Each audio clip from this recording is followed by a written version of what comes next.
Hindi ko talaga akalain na marami talagang nagmamahal sa akin. Kita nyo yan? May nagpadala na naman sa akin na parcel. Ewan ko kung ano ito, generator, kuliglig o ref.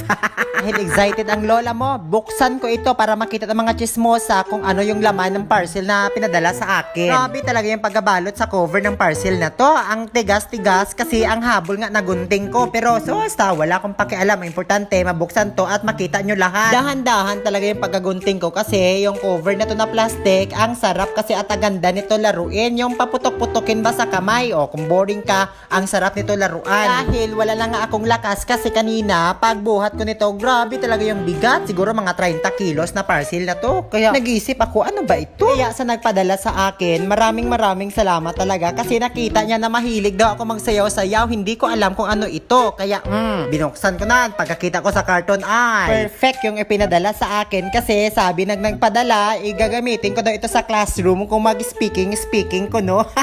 Pero in fairness, ako'y nagpapasalamat talaga sa iyo, madam, kasi gusto mo talaga na maraming matutunan yung mga estudyante ko. O, diba? Ang laki ng tulong nito kung mag-public speaking kami. Oh, perfect! Kaya sa mga chismosa dyan, alam ko, maiinggit na naman kayo at kung ano-ano naman yung ipagkalat nyo na chismis tungkol sa akin na ako ay binigyan ng regalo.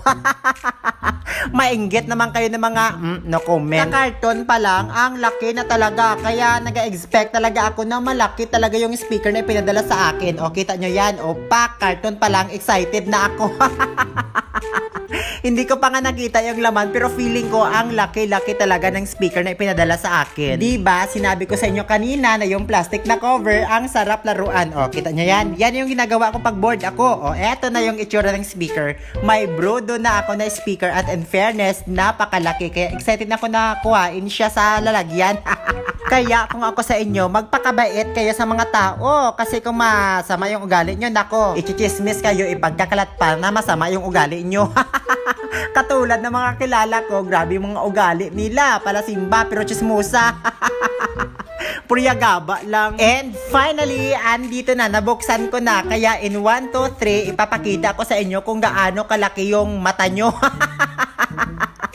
Mga excited talaga kayo na makita yung speaker na pinadala sa akin. Oh, ayan na. Oh, diba? Ang laki at ang bigat nito. Oh, may sumili pa. Hindi pa talaga si Kuya Vincent. Kaya sabi ko, wag ka dyan kasi nagva-vlog ako. Oh, kita mo yung reaction ko.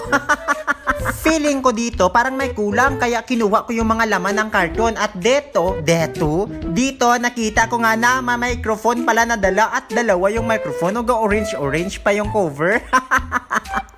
Ang laki ng microphone at wireless. Alam niyo naman na ito talaga yung paborito ko na microphone kasi bilog na bilog yung boses mo dito. Ito nga, sinuutan ko na talaga yung microphone para iwas laway.